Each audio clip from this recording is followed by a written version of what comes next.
Bem-vindo ao Papo Espírita, a espiritualidade na sua vida. Sejam bem-vindos a mais um programa Papo Espírita. Eu sou Ana Cristina Sampaio e hoje temos conosco no estúdio da Comunhão Espírita de Brasília, Miriam dos Anjos, Thelma Alves. Olá. Tudo bem, meninas? Tudo jóia? E nosso convidado especial hoje é o psicólogo clínico José Carlos de Souza. Tudo bem, José Carlos? Tudo bem, Ana, tudo tranquilo. Muito obrigada por aceitar o nosso convite. E o tema de hoje é sobre ideação suicida. Como identificar e auxiliar? José Carlos trabalha há mais de 20 anos com essa temática da depressão e dos processos mentais conturbados e de sofrimento. E na Comunhão você faz parte do projeto Viver Conversando com a Vida, de atendimento a pessoas com ideação suicida. E você promove cursos para atendentes fraternos da casa lidarem melhor com essas situações. Bom, qual é a realidade da casa espírita em relação a quem nos procura com esse tipo de sofrimento? Bom, acho que nós temos que primeiro ver qual a posição da doutrina espírita com relação a essa temática. Né? E a posição da doutrina espírita ela é vanguardista, de uma forma diferente de outras denominações religiosas, que veem a ideação suicida simplesmente como um problema a ser resolvido, como um pecado, como uma transgressão de qualquer ordem. A doutrina espírita, desde os primórdios, buscou entender, através das informações dos espíritos para Kardec, né? Então, nas obras póstumas, a gente vai encontrar essas referências, né? Procurou entender o adoecimento da alma, o adoecimento do indivíduo que está nesse processo. Não só um entendimento, como trazer uma explicação dentro do escopo doutrinário das motivações, do porquê que o indivíduo é levado a essas situações e propor, né, mudanças de postura interna, propor formas de tratamento que realmente possibilitem o indivíduo a superar essa situação. Então, as casas espíritas, desde sempre, têm trabalhado nesse sentido. Né? Porque se a doutrina espírita, desde os seus começos, já entendia a necessidade de compreender, né, o adoecimento da alma, o adoecimento do espírito, que tem na sua expressão mais complexa e mais difícil a ideação suicida e o suicídio completado, né? Então a gente vê as casas espíritas das mais humildes, aquelas mais organizadas, por exemplo, como Comunhão, né? Com um número realmente relevante de pessoas que buscam casa atrás de tratamento para suas questões. A gente vai ver, né, a estruturação das atividades da casa, né, o interesse, né, dos espíritas que frequentam essas casas em receber, em acolher essas pessoas com esse tipo de adoecimento. Então, a atuação da casa espírita e tem sido relevante nesse sentido. E como que a gente pode identificar uma pessoa com ideação suicida e como auxiliar? Não, é difícil, não impossível. O fato é que qualquer pessoa com ideação suicida, ela emite sinais de socorro. Né? Pedidos de socorro. Ela faz pedidos de socorro na conversa, na fala. Então, uma das formas de reconhecer é estimular a fala daquela pessoa que aparentemente possa estar num processo de dificuldade emocional. Essa pessoa costuma ter falas assim do tipo: a vida é difícil, a vida não vale a pena, só a morte para resolver os meus problemas, eu jamais vou conseguir resolver tal ou qual situação. Ela vai emitir falas, né? Tem falas que são muito assim, que servem para identificar essa situação. Então, ela vai emitir essas falas. Então, se essa pessoa já tem outras características de adoecimento emocional, né, e tem uma fala indicativa de desesperança, de desespero, né, de desamparo, né, de depressão, aí a gente precisa de ouvir. Né? Esse é um indicativo. É interessante a gente observar que toda pessoa com ideação suicida, ela tem uma ambivalência. Ela tem, ao mesmo tempo, uma vontade de morrer e uma vontade de viver. Essa vontade de viver está muito de acordo com a nossa orientação biológica e espiritual. Né? Nós somos organizados para viver. né, para aproveitar a vida, né, num sentido de evolução, num sentido de crescimento. Não só o crescimento da espécie humana, como o crescimento ou evolução espiritual, como nós entendemos. Então, toda a nossa estrutura biológica, toda a nossa estrutura emocional está organizada nesse sentido de viver. Então, por mais sofrimento que a pessoa tenha, ela, às vezes, inconscientemente, ela vai emitir um sinal de socorro. Então, é ficar atento. Então é isso que eu ia perguntar. Então, é importante que aquela pessoa que acompanha, no caso, alguém que esteja passando por esse processo, né, ter essa caridade de ouvir, né, seja familiar, seja no trabalho, seja onde for, né? Então, ter essa caridade de ouvir o próximo nessas condições, né? Certamente, Thelma, é bem assim, né? Não só a caridade de ouvir, mas também a caridade de se calar. Né? Porque é tão importante ouvir quanto saber o que dizer ou saber o que não deve ser dito. Né? Porque a pessoa que apresenta um pedido de socorro, ela não quer, ou ela nem vai registrar reprimendas, ela não vai registrar considerações negativas sobre o que ela está sentindo, ela quer ser ouvida, acolhida e encaminhada. Aliás, né, qual que é a forma, como é que a gente pode ajudar alguém que a gente identifica com ideação suicida? Com esses três aspectos. Primeiro, ouvir sem qualquer tipo de reprovação, sem julgamento. Né? Você não vai fazer qualquer tipo de avaliação a respeito do que ela está apresentando. Né? Não vai julgar, não vai fazer inferências, não vai falar do sofrimento de A, B ou C com relação àquilo. Né? E acolher essa pessoa. Né? Ser empático com essa pessoa, se colocar no lugar dela ou no lugar do sofrimento em que ela está. E em seguida, então, ouvir, acolher, e em seguida encaminhar. Porque uma pessoa com ideação suicida, ela precisa ser tratada. E ela pode ser tratada. Há tratamento para isso. Né? Esse tratamento, naturalmente, tem um viés médico, muitas vezes, dependendo da intensidade do processo. Tem um viés psicológico e um viés espiritual. Né? E, então, fazer um encaminhamento para o tratamento. Né? Então, essa é a melhor forma. E, óbvio, observar, né, se a pessoa está, né, numa condição social, psíquica, emocional ou espiritual, que possa estar levando a esse E aí chega o que a gente aqui queria perguntar. Quais são essas questões que predispõem a essa ideação? E tem algum fator espiritual envolvido?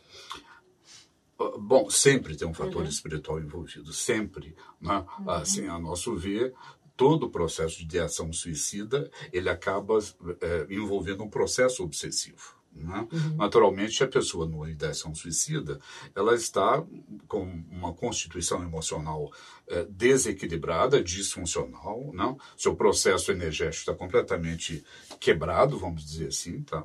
Disfuncional, e é a oportunidade para que energias ou entidades, né, menos evoluídas, menos felizes, atuem de uma forma negativa. Né? Como eu estava dizendo antes, as pessoas sempre com ideação suicida, elas sempre têm essa motivação para viver lá internalizada. Né? A obsessão vai atuar no sentido de anulação daquilo. Bom, obviamente que existem situações, elas são número menor, né, de pessoas que, por impulsividade, né, vão ao ato final, né, vão ao suicídio, sem um tempo de reflexão. Às vezes, pessoas que estão sob efeito de drogas, sob efeito de bebida alcoólica, né? Ou num processo obsessivo mais significativo, mas, de um modo geral, elas se dão um tempo, há um tempo, né, emocional, um tempo interior, né, que permite uma atuação. Então, e os fatores, você perguntou de fatores que predispõem, né? Existem fatores que predispõem e existem fatores que desencadeiam, vamos dizer assim. Os fatores que predispõem à ideação suicida são fatores que começam no seio da família. São processos de famílias disfuncionais de um modo geral. Na nossa compreensão espírita, a gente sabe que dentre esses fatores estão processos de vidas anteriores, né? Situações que você traz no seu íntimo, registradas no seu perispírito, que reclamam uma atuação do próprio indivíduo no sentido de superá-las, de reequilibrá-las, né? Então, essas são situações que predispõem. Mas, então, o caráter, a personalidade, o tipo de personalidade que a pessoa tem, o histórico familiar dessa pessoa, situações de abuso, tudo isso são aspectos que predispõem, né? O suicídio na família é algo que predispõe, né? Agora, existem os fatores que desencadeiam o processo. Esses são mais próximos. Esses predisponentes, vamos chamar assim, são fatores mais distantes no tempo. Estão se desenvolvendo ao longo da vida do indivíduo, né? Os fatores mais próximos são as coisas que acontecem, às vezes, no cotidiano. Uma desilusão amorosa, né? Uma falência, né? Então, portanto, problemas financeiros, uma perda, né, afetiva que a pessoa não consiga superar. São as questões mais do cotidiano. Essas E como que a gente explica tantas adolescentes, tão pouca idade já, né? Às vezes com tão pouca experiência de vida aqui, né? Uhum. Claro que a gente sabe que tem, como você disse, o fator pretérito, né? Aquilo vem gravado. Mas aí, o que alguma coisa que nessa vida acontece tão rapidamente que desencadeia? Eu posso só claro, ir num gancho? Existe alguma emoção, um sentimento de base? Tipo assim, que seja mais frequente naqueles que têm ideação suicida? O mais, sim, primeiro, a pergunta da amiga, né? Então, o mais frequente é a depressão, né? Nas suas várias nuances, né? Existe uma abordagem que fala que a ideação suicida é a doença dos 4Ds, né?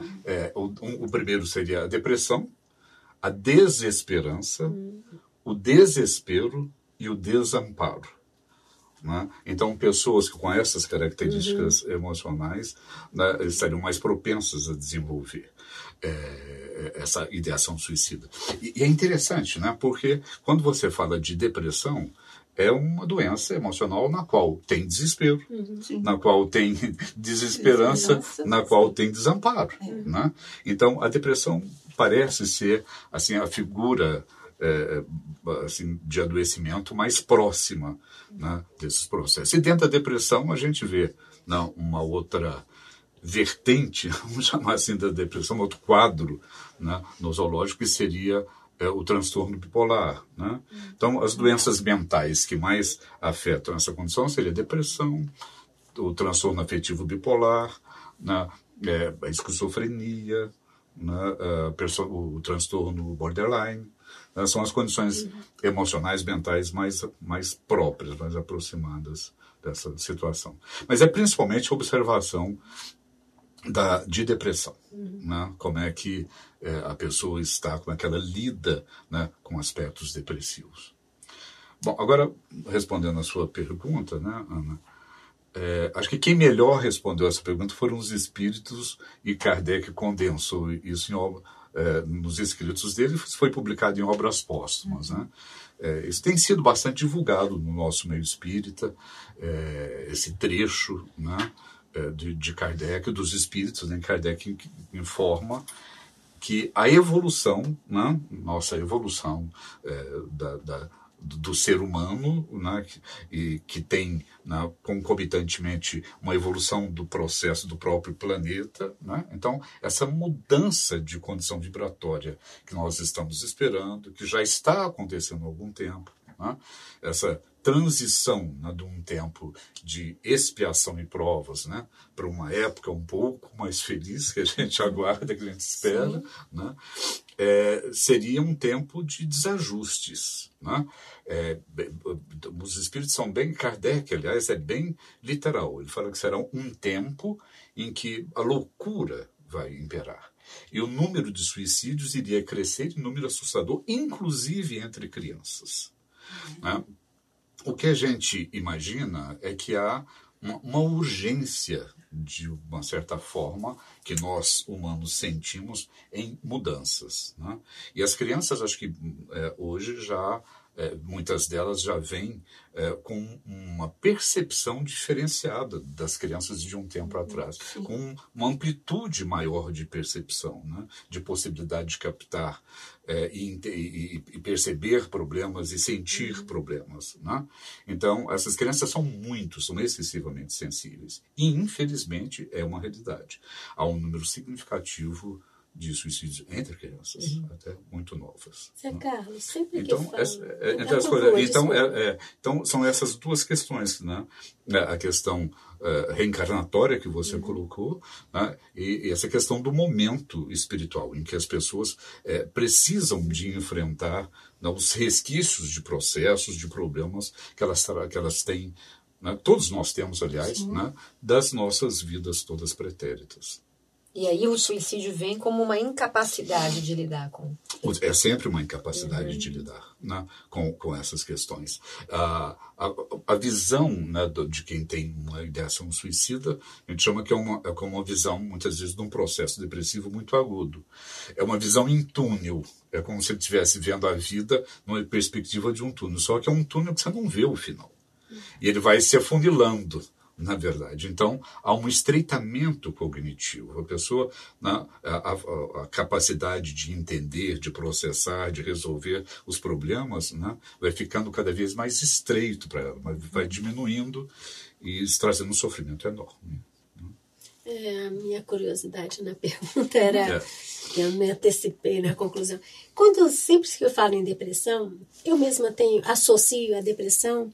Uma pessoa deprimida é aquela que procura se isolar, é aquela que está com um semblante, com as atitudes mais retraídas, mais triste. O depressivo teria essa característica ou tem uma outra...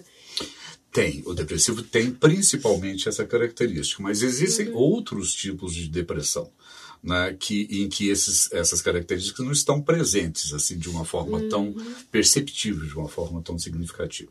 Nós temos, por exemplo, um tipo de depressão, um estado, um transtorno, né, depressivo que a gente chama de distimia, né, em que a depressão é uma depressão de base, os sintomas, nem todos os sintomas clássicos da depressão estão presentes, né? Mas os sintomas que estão presentes, eles são duradouros, às vezes dura a vida inteira. Né?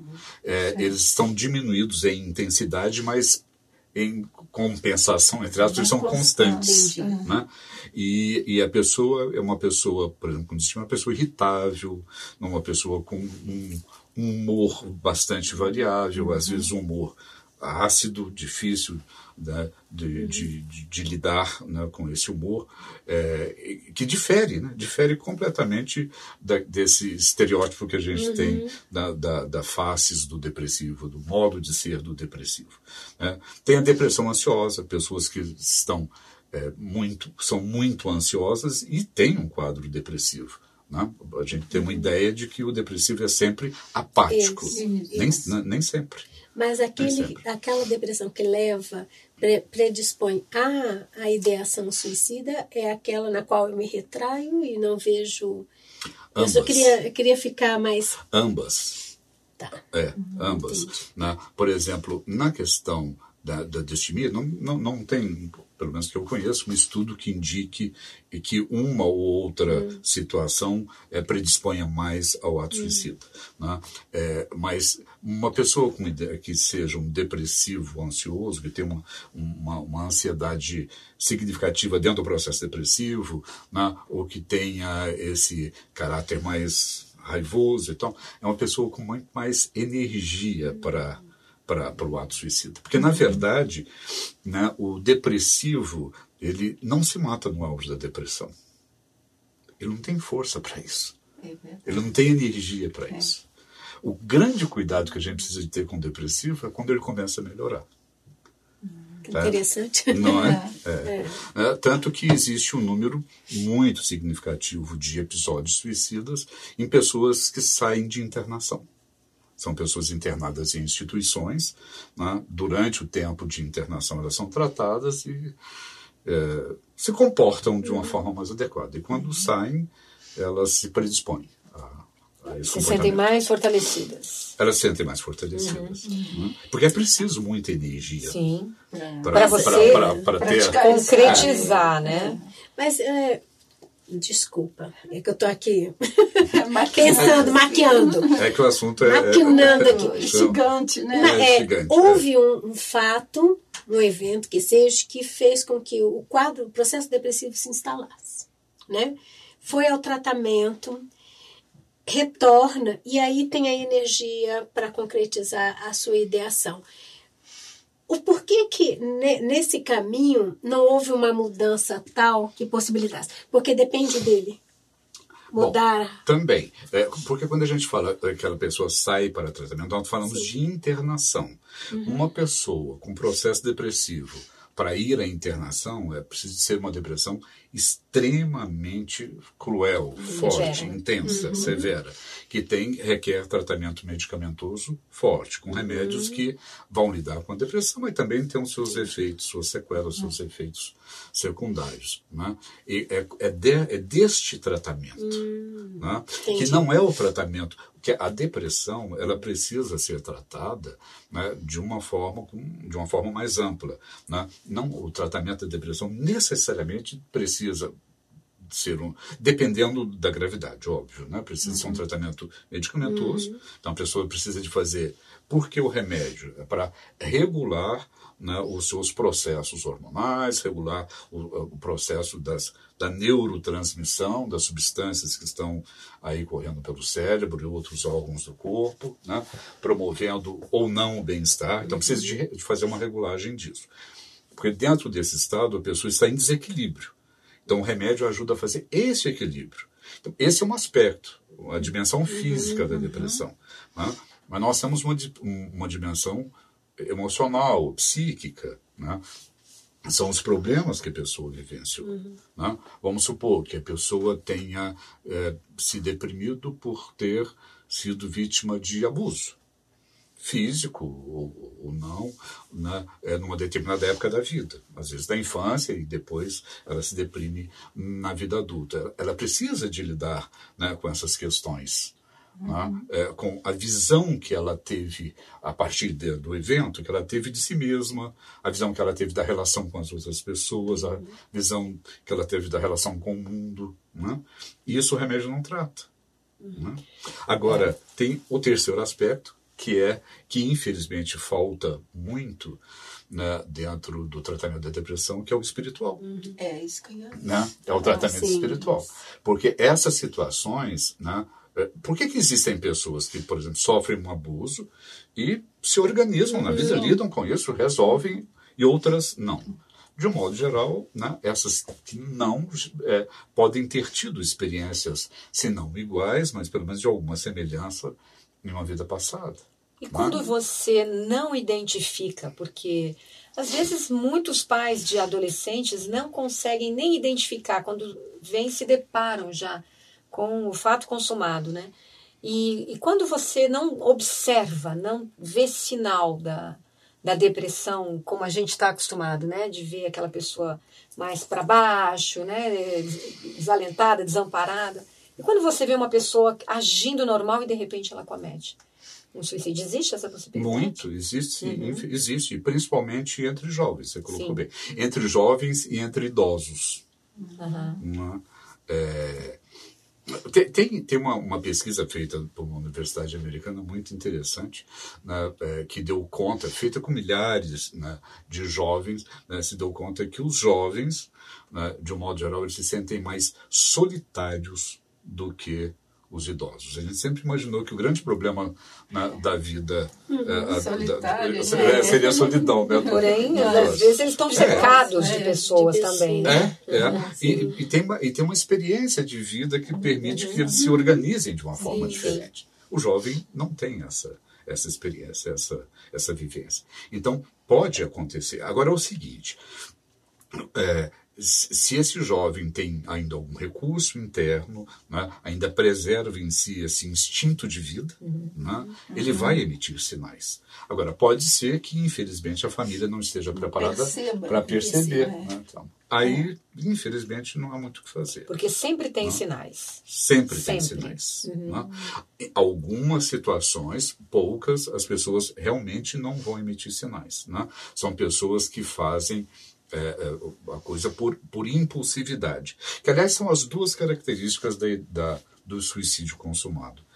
A ambivalência, que eu falei primeiro, a vontade de viver, a vontade de morrer, e a outra é a impulsividade. Né? Então, por exemplo, um garoto que termina uma relação amorosa qualquer, né, e parte para essa ideação, às vezes ele não demonstra. Né? Ele não demonstra. Tem um estudioso americano que fala que a dimensão, o ato suicida tem 3 dimensões, né, que a gente precisa considerar. Existem alguns uma vontade de matar. Né? A vontade de matar? Como assim? Né? A pessoa não mata, mas ele não mata o outro, mas ele se mata como forma de punir o outro. Certo. É a raiva, está presente a raiva, o desejo de vingança. Né? Então, eu entro nesse processo, eu me mato para punir pessoas. Né? Punir o desafeto, o que deixou, o que abandonou. Sim. Né? Existe, então, essa vontade de matar. Existe a outra dimensão, que é a vontade de morrer. A vontade de morrer está presente onde? Na depressão. Eu não quero viver, é pesado. Né? Na verdade, a vontade de morrer não é uma vontade de não existir, é uma vontade de não sofrer, porque o sofrimento é muito intenso. Né? Então, existem então, a vontade de matar, a vontade de morrer e a vontade de ser morto. Né? A vontade de ser morto é quando a pessoa alimenta muita culpa. Aí o que a pessoa faz? Ela faz o suicídio indireto. Sim. Ela deixa de tomar medicações que são importantes para ela faz uso de bebida alcoólica ou droga quando ela não tem uma condição física para fazê-lo, né? Ela sabe que aquilo pode levá-la, né, a uma situação de morte, né? Então ela é um desejo de ser morto. Que eu não consigo fazer a coisa, né, da forma clássica, eu vou arrumar um subterfúgio. Mas essas acidentes de carro. Sim. Acidentes de carro tem muitos que são, né, dentro desse quadro. Né? A pessoa negligencia o cuidado ao volante e provoca um acidente. Então, esses 3 aspectos, eles não convivem necessariamente, né? Não convivem. Né? Então, um é culpa, outro é depressão e outro é raiva, vingança. Que são motivadores, né? Sim. A raiva, a culpa, a depressão. Né? Tudo isso é motivador para a ideação suicida. E é importante a gente relevar que esses aspectos todos, né, de raiva, de culpa, vontade de matar, vontade de ser morto, depressão, desespero, desesperança, né, desamparo, né, a gente tem antídotos para isso dentro da doutrina espírita. Né? Então, qual é a terapêutica espírita para isso? Importante. Eu ia até comentar que todos esses ainda há em nós, né? Momentos de desesperança, todos momentos de raiva, uma coisa, né, na qual é característico de todos. Todos. A questão depende da intensidade do problema e dos recursos que essa pessoa tem a desenvolver. Como eu vejo, é isso? Como eu encaro enfrentar isso. Superdimensionam, né, a situação. Isso. Não vejo saída, Não vejo saída. Tomo essa decisão. Né? Imagino que essa seja a saída. Né? Agora, exceto esses momentos em que a pessoa quer ter um desejo de matar, ou seja, ela quer vingança, né? Então eu me mato para me vingar de alguém, né? Os outros todos, na verdade, é uma tentativa de sair da dor. Sim. Sabe? Eu não dou conta, eu não consigo lidar com essa dor, né? Essa dor da alma, né? Uma dor da alma. Questões de homossexualidade, elas podem originar essas ideações suicidas? E como que a casa espírita lida com essa questão? Bom, a homossexualidade em si não leva à situação de ideação suicida. Vamos deixar isso claro. Né? Agora, questões de sexualidade, sim, podem levar. Né? São coisas distintas. Né? E que podem levar, sim. Infelizmente, existe uma prevalência mesmo, né, de suicídio entre jovens e adultos homossexuais ou bissexuais, principalmente do sexo masculino. Né? E isso acontece por conta da dificuldade que a pessoa tem em assumir a sua condição, de revelar a sua condição para o outro. O preconceito, né? Violência que sofrem, né? Em função disso. Né? O preconceito, então, é uma questão realmente muito séria. Bullying, né? Que essas pessoas sofrem. Né? E, às vezes, uma não aceitação da própria pessoa, né? Daquela condição que ele está percebendo. Então, existe sim, né? Não só na questão assim, que se refere à sexualidade em si. Né? Muitas vezes essas questões de alguma dificuldade de identidade de gênero também acaba, né, levando a pessoa a um sofrimento psíquico que pode... Então, mas só deixando claro, não é a questão em si, não é a situação em si, né, o motivador, mas o que deriva dessa situação. Sim. Né? São os problemas que não só questões de sexualidade, mas qualquer outra questão que você não consiga lidar, né? Que nós estamos falando sobre isso. E como que a Casa Espírita lida com tudo isso? O que é proposto aqui? Qual pode ser a ajuda? Com a ideação suicida como um todo? Sim. Tá.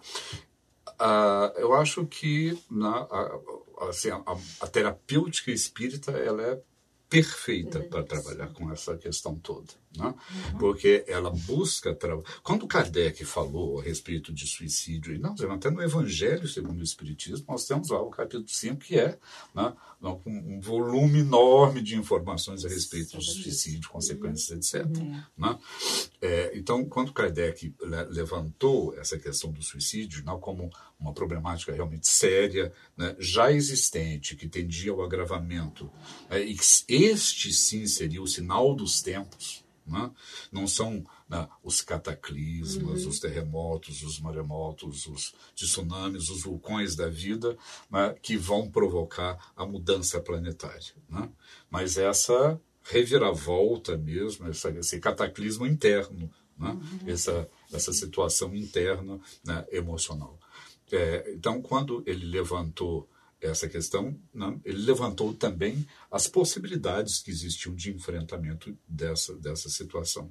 E são o que a Casa Espírita hoje propõe. A Casa Espírita propõe para essa situação, como também para muitas outras, né, a terapia do Evangelho. Essa é a primeira, né, e mais importante. Né?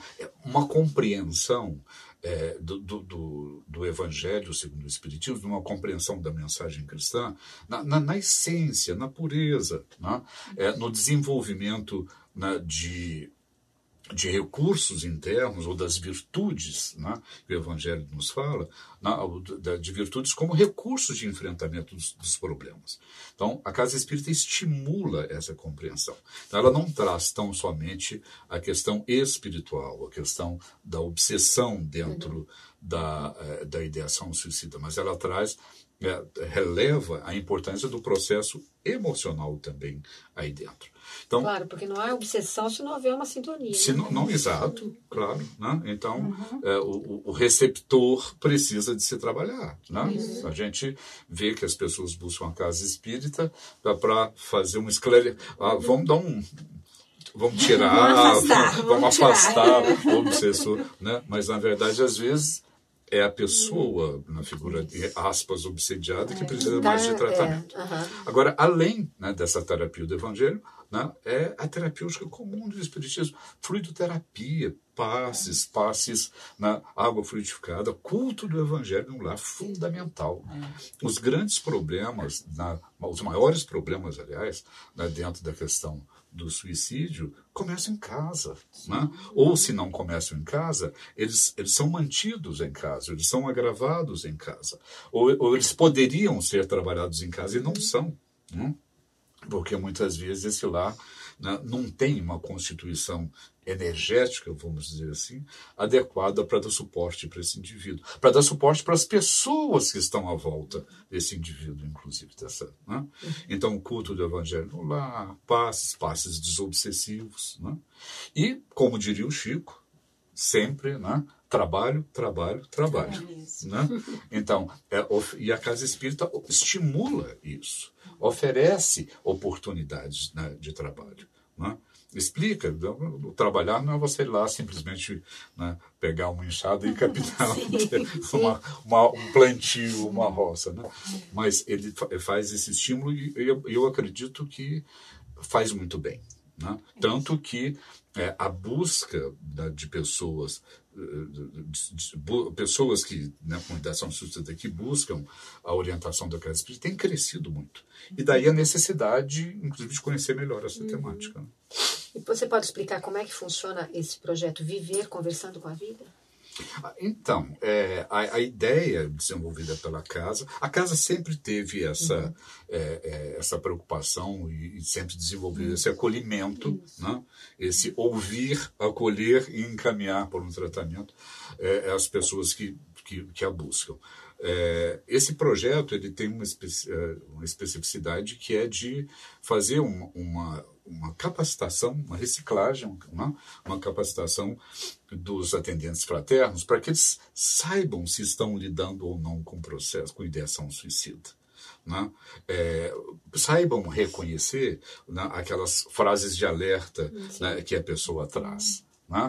Se a pessoa está dentro de um daqueles quadros, quais são os quadros mais comuns? Como lidar com cada um deles? Né?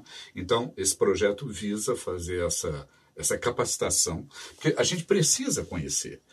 Antigamente não se tinha tanto conhecimento a respeito da dinâmica, né, do suicídio. Ele começou a ser melhor percebido e desenvolvido de umas 3 décadas para cá. Né? E aqui no Brasil, muito menos do que isso, na verdade. Né?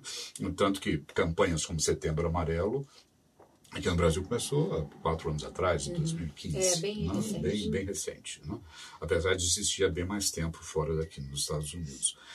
Então, o programa compreende uma capacitação dos atendentes e também a constituição de grupos de acolhimento. Né? São 2 grupos principais de acolher pessoas com ideação suicida, né?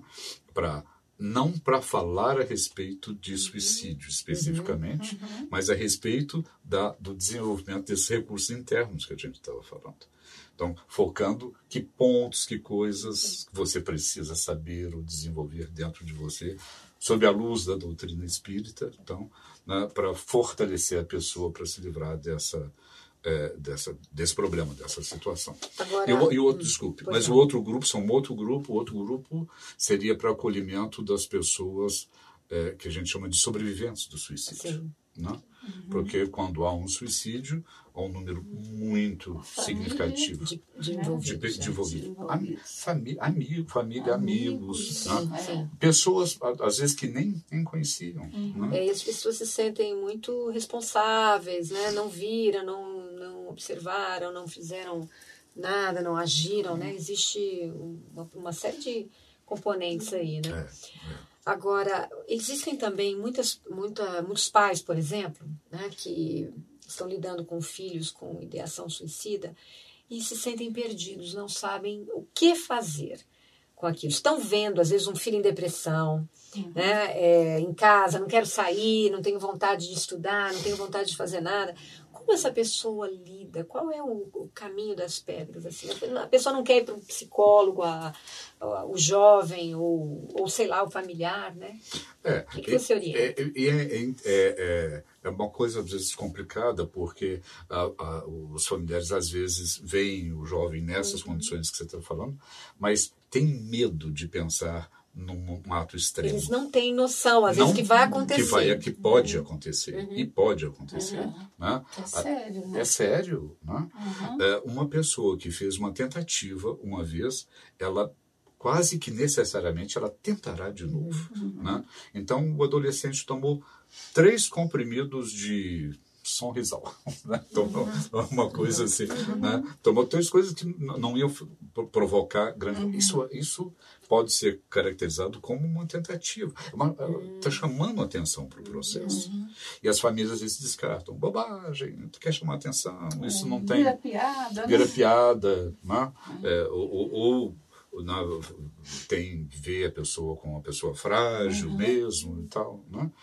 Tem um preconceito com relação à situação. Né? Estigmatiza, né? E então não vem, não faz. Então o que fazer, né, para essas pessoas prestem atenção.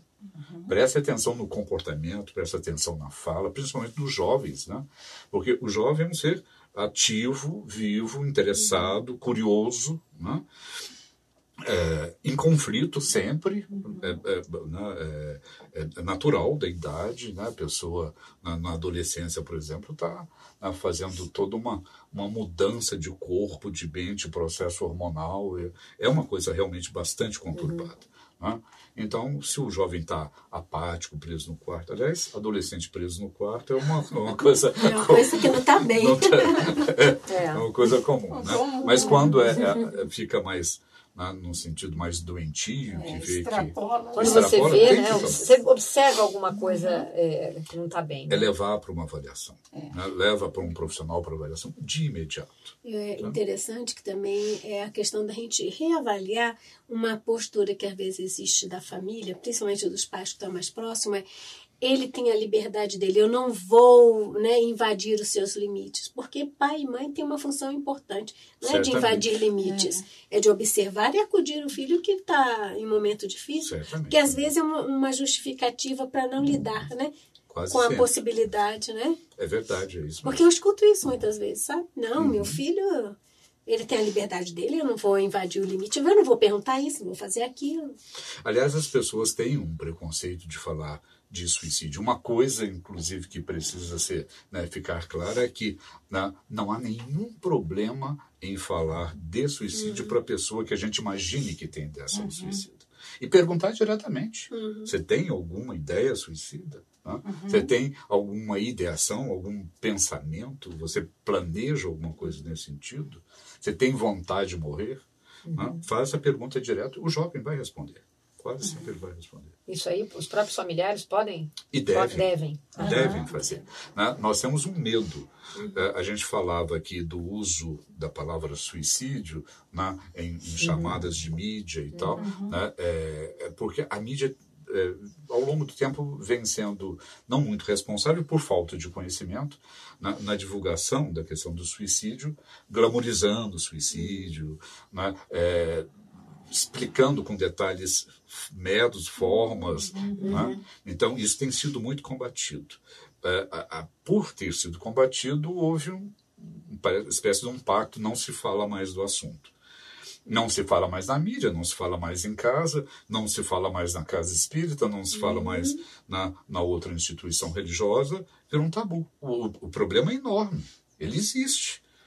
E se você não fala a respeito, você não pode ajudar alguém, tornar mais evidente o processo. Mas isso está mudando, né? Porque agora a gente está tendo bastante campanha, tem muita gente levantando esse assunto mesmo porque os números são, assim, estarrecedores, né? São assustadores. São assustadores. E especificamente, uma coisa que eu gosto de relevar muito quando falo dessa temática é o seguinte, que na verdade existem muitos países que desenvolveram políticas públicas muito interessantes, adequadas, e está ocorrendo um decréscimo no número relativo, no número de suicídios, na taxa de mortalidade por suicídio. A taxa de mortalidade é o número de pessoas que morrem por grupos de 100 mil habitantes.